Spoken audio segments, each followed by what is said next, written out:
What's up, everyone? Welcome to Week 5 Giants Hangout, brought to you by Crestron. My name is Madeline Burke, joined as always by Brandon London, Jonathan Casillas, and Russ Salzberg. The Giants are going out to New Orleans for a road game against the Saints. But first, we got to talk about the Week 4 win. Russ, Giants got the dub over the Chargers at home in Jackson Dart's first start. What stood out to you about that one? Well, I'll tell you, clearly what stands out, obviously, was Jackson Dart. I mean, the team responded. There was a lot of energy. There was a lot of emotion. But the thing that stood out to me the very most, unfortunately, when Malik Neighbors went down, he was being carted off. This stood out more than anything, and nobody spoke about it. He was carted off. All the players were on the field. And you know what? You lose your best player, your best offensive player, that could take the wind out of your sails. It's a gut punch, the air out of the balloon, all the cliches you want. And you know what? That team did not miss a beat. They feel bad for what happened to their guy, their teammate, but they went right back to business, took care of business, and that was the attitude after the game. To me, that told me that the culture of this team is really in the right spot and they're headed in the right direction. Well, and that's such a good point, Russ, because where Malik went down was on the opposite side of the field of the Giants bench. So as you mentioned, not just the players on the field, but the players on the bench walked across the field to be over there to surround Malik as he was getting onto the cart. But Brandon, as a wide receiver, losing Malik Neighbors is a big blow for this offense. How did you see them kind of adjust in the rest of that game? Well, it was a game where you wasn't going to expect, or you had to manage your expectations when it came to your numbers or how much you were going to be involved. It's just one of those things where it was like, all right, Malik goes down, next man up. You got to make the play that comes your way, and you kind of slowly saw Wandale and Darius Slayton do that. When you're one of these Giants receivers and you realize you have a rookie quarterback, that there's going to be stages in his development, you don't play for fantasy points, you play for real points, and that's exactly what these guys did. They stepped up and made the play that came their way. Absolutely. But the Giants don't get this win, Casillas, without the performance of this Giants defense. We saw some excellent effort from that pass rush too. Absolutely. All game. Look, I don't know why the Chargers decided to throw so much, especially when they were getting so much early pressure from everyone. Burns was involved. Thibodeau was involved. I mean, Abdul Carter, anywhere they put him, he was beating tackles, guards, centers, no matter who it was. I loved Shane Bowen's way that he stunted the defensive line early in the game. It gave a lot of problems for the Chargers up front, and they just stayed after him the whole game. Like I said, I don't know why they willingly passed the ball when they were running the ball pretty efficiently against the Giants defense, but they was able to pin their ears back and they was able to get pressure on a really good quarterback and kind of made him look average. And that's what you expect out of this type of defensive front that is out there. They put Abdul Carter out there. I don't know the numbers, the snap count, but man, any play he was out there, he was in that backfield, man, getting pressure on Herbert. Right, especially when the Chargers offensive line is missing 3 starters, including starting left tackle Joe Alt, who left the game in the first quarter. But stunting is a habit when you've got that kind of a matchup right there. But Giants coming off a win, turning the page to New Orleans, a team that is 0-4 to start the season. But Russ, despite their record, it's still a matchup in a National Football League game. What's the key to this one? As far as I'm concerned, this business of a team being 0-4 was the same thing when the Giants were 0-3. Every game is a tough game in the National Football League. If you ask me what the key is to do what you were doing last week. Stay focused, make sure your quarterback has protection, and your defense has to be ferocious as they were this past week. If they do that, they should take care of this team. But again, don't give me this 0-4 business. Treat them as if they're 4-0 and you're on the road. And when you're on the road anyway, especially in that building, it's not the easiest road to be at. Right. And especially, Russ, you mentioned the defense, talking about the defense in the run game the Saints can offer with Alvin Kamara. Casillas, how does this defense approach that matchup? I truly think that, like, when you watch the film, I just finished watching the all 22 of the game. It's very alarming, this Giants defense and how porous they are against the run. And if you're watching film as a New Orleans Saint, you're going to give the ball to your best player in Alvin Kamara. You're going to see what he can do against this defense because yes, they can pin their ears back and get after the quarterback, but against the run, man, they're really porous. A lot of times they give up tackles, they give up yards. A lot of defensive backs trying to make one-on-one tackles. It's very hard to do against Amarion Hampton, against an Alvin Kamara. These backs are talented. The Giants have to shore up their run defense because if I was the New Orleans Saints going against this defense, I wouldn't sit back and try to call 50 pass plays and let Shane Bowen just feast off my offensive line. No, I'm going to run the football and tell the Giants to make us stop running the ball and make us pass the ball. The Giants have to do a better job against the run this week. One thing that we did see that was a positive, though, the Giants defense did get the offense in a good position with a couple of takeaways inside the red zone. But Brandon, the offense has got to figure out a way to capitalize more on those red zone looks. How do they do that? Yeah, you use the word capitalize. It's about the C's: culture, complementary football, compete. I got all that. But if you're asking me, it's about locking in. It's about locking in, scheming up a couple plays for your best player. Love the way they use Jackson Dart's legs in the red zone in that opening drive. Now let's see if there's some sort of counterpiece to that. To maybe there's another shuttle pass to Theo, some sort of backside screen. Who knows what it's going to be, but you're going to have to be creative, not cute in the red zone to punch it in because you're going to need 6 this week, not 3. Creative, not cute. All the C's right there to capitalize on the culture. Cultured athlete, Brandon London with the C's. Listen, this is going to be a fun game. We've got the matchup in the books, and we've got a lot of analysis on what's on paper for this game. But Russ, I know you've got a little something interesting for us in terms of trivia. Oh, you're talking about what do you know? What do you say? Okay, all right, we'll do that right now. And okay, and Jonathan, you should, JC, you should be aware of this because you were there. Back on November 1st, 2015, in New Orleans, the Saints defeated the Giants by the score of 52-49. In that game, Eli threw 6 touchdowns. Drew Brees won better, threw 7. 4 different Giants scored touchdowns in that game. 2 of the players had multiple touchdowns. Can you name 3 of those 4 players? 3 of those 4 players. 2015. I got OBJ. There's That's one fun. you are not going to remember, and it's right here on my head. Rashad Jennings. Who did you say? Rashad Jennings. No. Nope. I will say this. You got Odell. The other one was there's one other receiver. One was a running back, and one was a defensive. Shane Vereen. Very good. Dwayne Harris. Yeah. Dwayne Harris. Dwayne Harris. Bingo. All There right, you go. Casillas. All right, Who's your defensive back? Defensive back against Close New us out, Orleans. defense. Close us out. Dominique defense. Rodgers-Cromartie. DRC. Oh, no. See, no. Janoris Jenkins. Jackrabbit. No. What? Is that it? Landon Collins? No. Landon. No. Hodge. Safety. It was a 63-yard touchdown interception return. John Beeson? No. Damn, this is bad. I should definitely know this. 2015. I was playing in the year game. right before Brandon and I started. Casillas was on the field. We're leaning Come on you. Casillas, you were there. Oh For crying my out gosh, loud, let me you see. were there. Give me something, will you? His initials, Brandon Merriweather. No. His initials are TM, Casillas. TM. Oh my God, this is bad. TM. 5, 4, 3, Tim, 2, Tom, 1. Tim. Tremaine McBride. Tremaine Samsonite. McBride. I'm thinking safety. Samsonite. He played corner. He played nickel. Okay. Oh my gosh, that's so bad. Yes, it is Oh, bad. man. Bad That's on bad. you. That's really bad. I was on the field. I was literally on the field like the whole game. Yeah, you were there. This was your teammate. 2015. That was the year right before Brandon London and I started with the Giants broadcast team. Miss Burke, this is the reason why I don't remember it because we gave up 52 points. So I deleted it from my memory bank. that game doesn't exist to me. Yeah. You're like defensively, 49, we yeah. didn't, yeah. I mean, clearly it doesn't exist because y'all clearly didn't play if you gave up 52 points.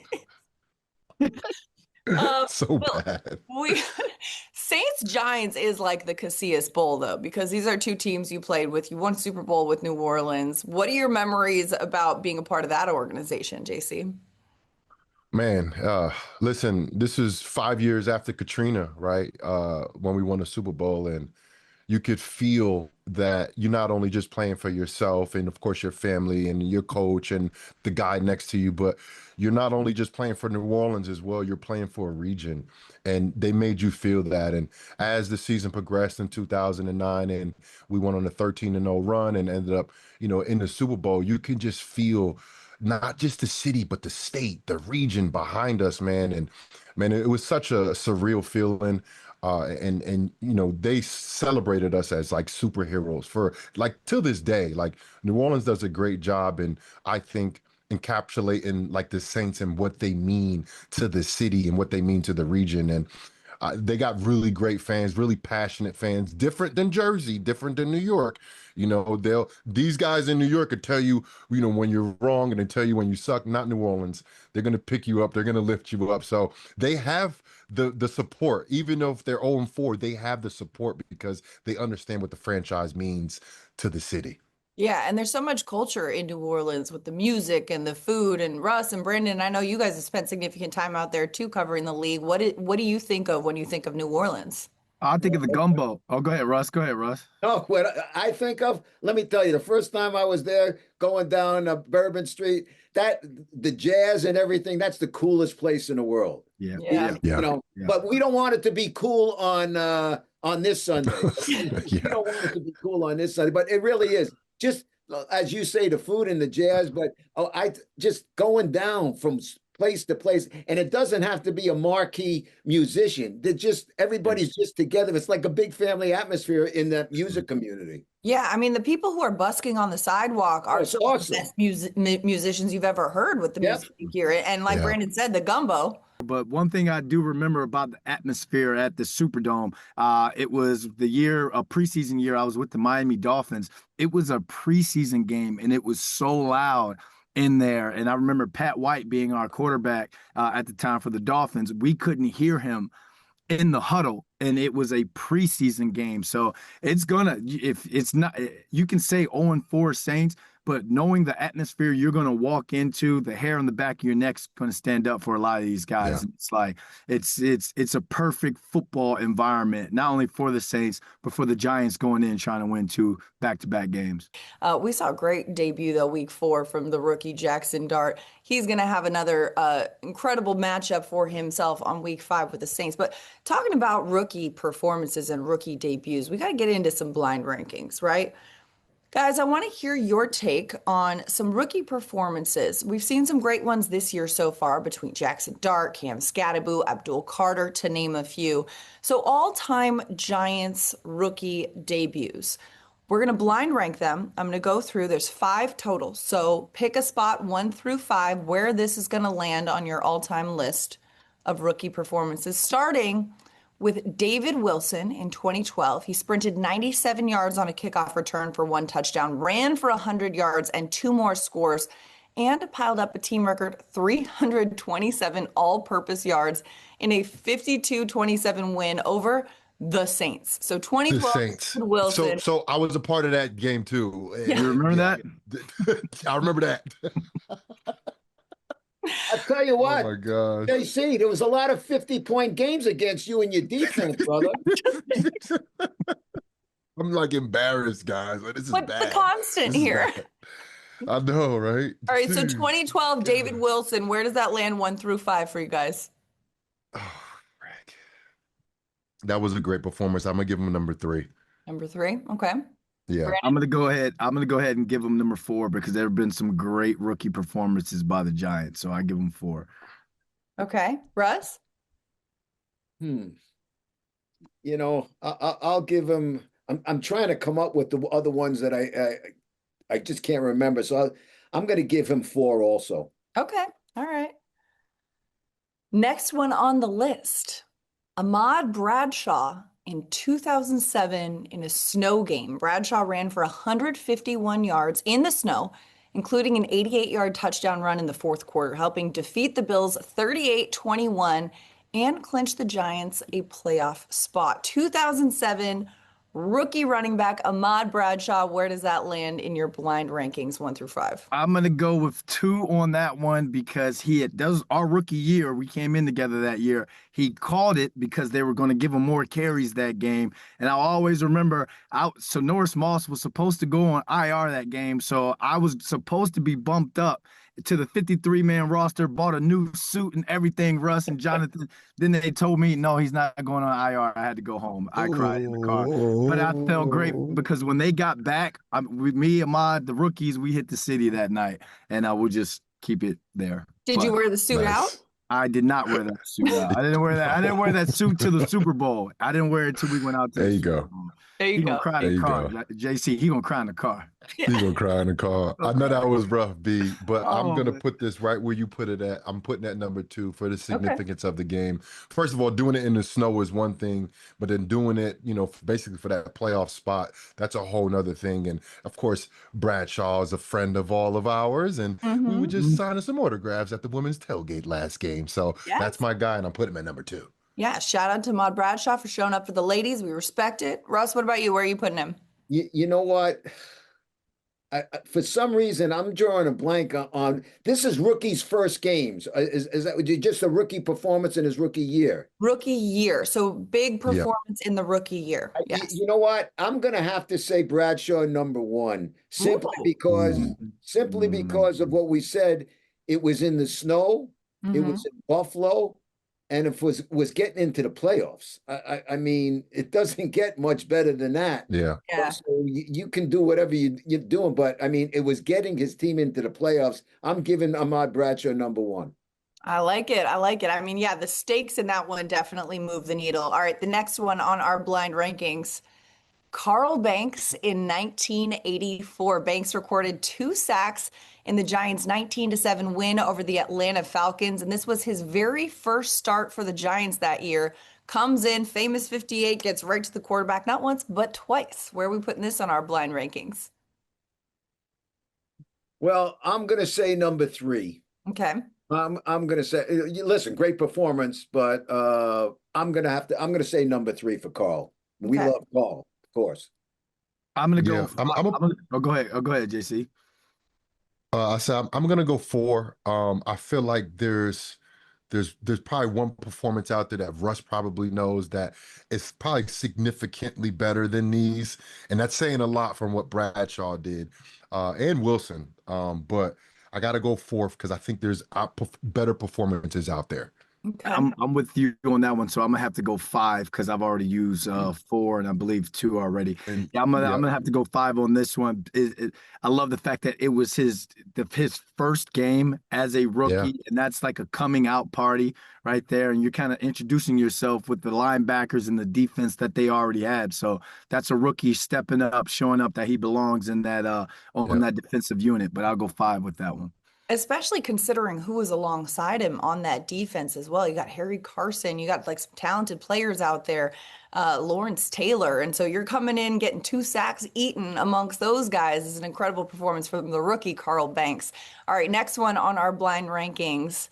We're going to reach back like 1-3. Odell Beckham Jr. in 2015, week 12 against the Dallas Cowboys. Beckham had 2 receiving touchdowns, 10 receptions, 146 receiving yards, but it wasn't enough. The Giants did lose the game 28-31 or 31-28, I should say, is the final score against the Cowboys. But Odell Beckham Jr. against Dallas, where does that fall in your blind rankings? I'm gonna go with 3. I think I have 3 and 1 left, so I'll put him at 3 because they lost the game. But when you think about it, what that did for the Odell Beckham Jr. brand really put him on the map. And then after that catch, we started to see grown men dye their hair blonde. You talk about impact. That was like Allen Iverson type impact off the field. So the next, like we saw years of grown men with mohawks and blonde hair, and it was just like, wow, you're emulating a 23-year-old kid. So that catch, still one of the greatest. It's one thing to see a grown man wear another man's jersey. It's another thing to see a grown man wear another man's haircut. Like, that is impressive. That's Yeah. That's kind of crazy. So if we talk about rookie year performances, not just one game, I would probably give it to OBJ because of the impact that Right. he had, not just with the grown fans, but with the grown men he was going against on the football field. He was a great wide receiver when he was young and healthy. But the performance, because we lost, I got to put it at number 5, guys. Yeah, I put it at number 2 because it's a great performance. But like I said, one was tied up in Bradshaw, so I got to make him number 2. All right, that's fair. And now the last one in our blind rankings, 1981, Lawrence Taylor, any game, literally any game from Lawrence Taylor. Where does this fall on your blind rankings? Because see, Well, you're let like, me go yes, first. you're smiling. No, because I saved the number 1 spot. And I'm like, I You know do. it's gonna be LT. I missed the New York City one a couple weeks ago. So I was like, let me go ahead and serve that spot because I know this is the Eli Manning, Lawrence. Somebody's gonna be on that list that I don't want to skip out on. So Lawrence Taylor, number 1, like you said, any game. I wasn't even alive in 81. I was born in 87, but we know how much he means to not just this franchise, but the whole NFL in general. He is a generational talent. He changed the way football was played. So that goes my number 1, Lawrence Taylor, baby. Well, not to me. It's not even an argument. He's regarded by many as the greatest and greatest defensive player ever to play the game, and that is saying a whole bunch. And maybe if I just drew a blank on it, maybe if I would have thought of him, I would have left him for number 1 because I'm sure there were a lot of number 1s. But I know he's your 5. I think I only have He's 5 5. left, so He's 5 on us. That's not bad for a 5. How about that? No disrespect, LT. Shit. No disrespect. So bad for a 5 for us. Oh man. That's my number 1 right there, and then it's There you go. fitting because of, like we said, LT. The other night, the Sunday night football game where they did the other Chiefs, the other Taylor Cam, and then they switched to LT. I'm standing right next to him because I'm waiting to do my hit with Tiki Barber, and just to see the crowd go absolutely crazy and him just sitting there smoking a stogie, a cigar, and him getting that love. You don't get that love, JC and Russ, unless you wore that logo from start to finish and you played the way that New York wants you to play. So, I mean, whatever he did rookie year, I'm sure it was great because he had the Giants rookie sack record until I believe Azeez Ojulari kind of broke that. But Lawrence Taylor, man, anything LT, sign me up for. They Yeah, weren't even keeping sacks as an official stat when Lawrence Taylor was a rookie. And I That's feel like crazy. probably he was a part of the reason that they started to, because they're like, this man's getting there so much, we got to record this. It's LT. Like, come on, everybody, Brandon, come on. Like, it's not just, it's not a regular guy that played for the Giants and retired in his Hall of Fame. No, it's freaking LT, guys. He's not only freaking LT, but he's LT, and regarded as the greatest defensive player ever. And you were part of a defenses that gave up 50+ points on occasion, so he probably would have smacked you in the head. Halsey from the top row. In 2016, we were the number 2 overall defense, all right? And we swept Dallas that year when they went 14-2. What happened was put some that one respect on my time- defense. We're not even talking about Dallas right now. Like, I know. All right. We brought up 2 games in this episode alone in which Casillas was on a defense that gave up 50+. That is impressive. For but 2 separate teams, too. You're like the Jamal Crawford of defense, putting up 50 for multiple teams, but like for the other team. I don't know. Anyway. All right. Giants taking on the Saints in week 5 in New Orleans. It's a 1 p.m. kickoff Sunday. And that's a wrap for our week 5 Giants Hangout brought to you by Crestron. Thanks for hanging out with us this week. We'll see you next week. For Brandon London, Russ Salzberg, and Jonathan Casillas, I'm Madeline Burke.